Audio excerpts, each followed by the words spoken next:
Mark Weeks, 52 Weeks Financial. Obviously, there's been a ton of turbulence since COVID started to happen, right? And some of the questions I want to get to later is about me adding expenses to my world this come this July when I'm going to be having a kid. Well, congratulations. Yes, thank you very much.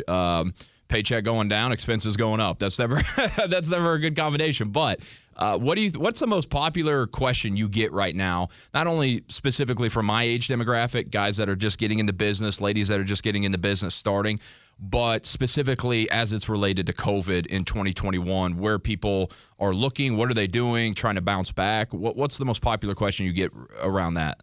Yeah, the markets are so elevated right now. We're at all-time highs, and everybody's concerned about a pullback or a crash or a decline, and we're looking at that. If we go back to COVID starting last year, everything shut down. Now we're seeing states start to open up, and we have a new variant of the disease. It's stronger than it was before. We're seeing more people get diagnosed with it. And at the same time, we're seeing markets continue to rise. So there's a disconnect out there between what's actually happening, on the streets and what's happening at Wall Street. We've had an unbelievable run, and it can't continue to do this forever. Most of my clientele, and this goes across the industry, are sitting on more money than they've ever had in their lives right now. Every client I visit with, we're looking at a net worth that's much larger than it was 2 years ago, 3 years ago, 4 years ago. And we're also looking at people who are now 2 or 3 years older, maybe a time to get more conservative. So everyone's wondering, what do I do to protect these gains that I've been able to add to my portfolio over the last few years? Have you seen people, again, all ages, but it's usually my age group, like, for example, life insurance. I've noticed that some of my friends who have started to have kids, life insurance has started to come up. And maybe that's because they're starting to have kids, but maybe also COVID maybe sobered them up a little bit, made them realize, like, I guess just how fragile life can be, and especially if you have a young kid. Have you seen more young people in the younger age demographic start to think more about long-term things? Should they be thinking more long-term, not only with their 401ks and stuff like that, but insurance, health insurance, life insurance? Yeah, it's interesting. We've seen a huge increase of life insurance over the last 12 months. It's unprecedented. It has not happened like this before, and it is COVID-related for the most part. But to answer more specifically about starting a family, that's certainly the time you want to sit down and examine and look at what you have. I know you've got a wife. I don't know what your plans are. If she's going to continue to work outside the house, if she's going to stay home. Yeah. She told me she is. But what you have to think about is, if something happened to you, what do you want her life and your son or daughter's life to look like moving forward? That's sort of the gut question to ask yourself. Do you want them to be able to stay in the same house, same neighborhood? Have you had those conversations with your wife? They're difficult to have. All right, Hutson, now it's my turn to be the interviewer. Now you're going to ask the questions? Yeah, I'm going to ask you a few questions. Okay. I haven't had the chance to sit with professional athlete on a, very frequent basis. So. Well, look, you're using the word professional very loosely, but go ahead.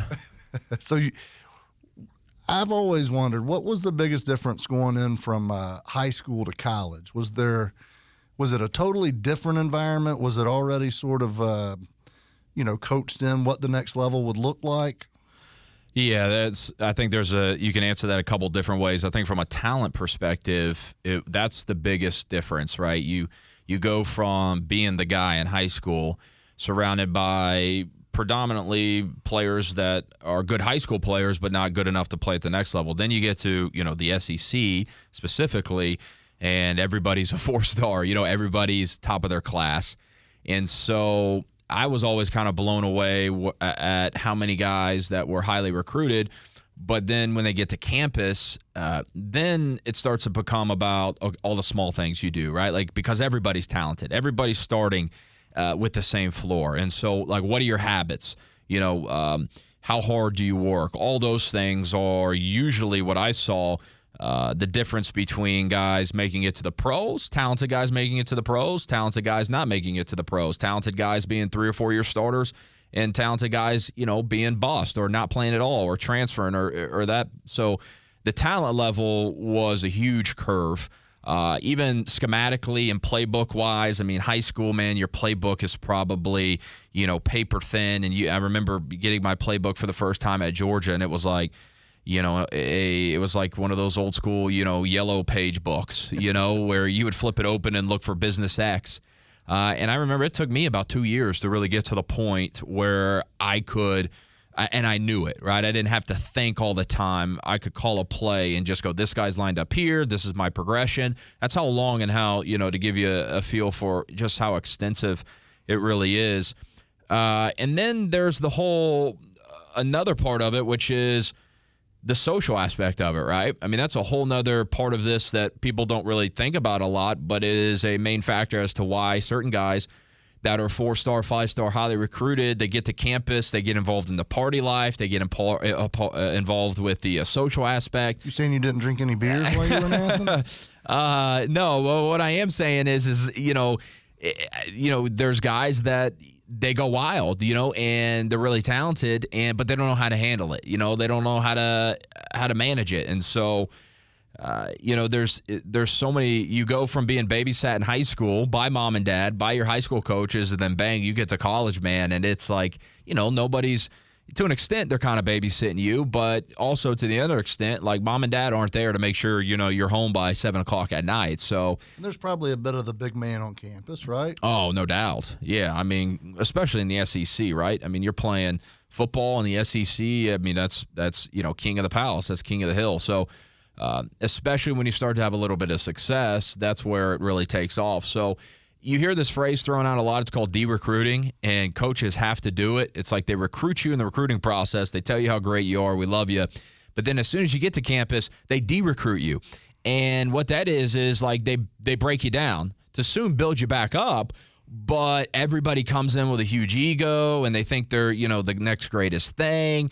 And I get why coaches do it. I mean, it's kind of like a psychological tactic of, we got to remind you that, hey, everybody at every school, 14 schools across the conference, has the same player, same talent. You kind of got to go work and go earn it again all over again. And so I get it. It's not fun, but that's a part of the process that coaches really have to do to make sure that they get the most out of the guys and out of their players. Hey, it's Hutson Mason here. Check out more with Mark Weeks of 52 Weeks Financial when we bring you more insight next week. And also check them out at 52weeksfinancial.com.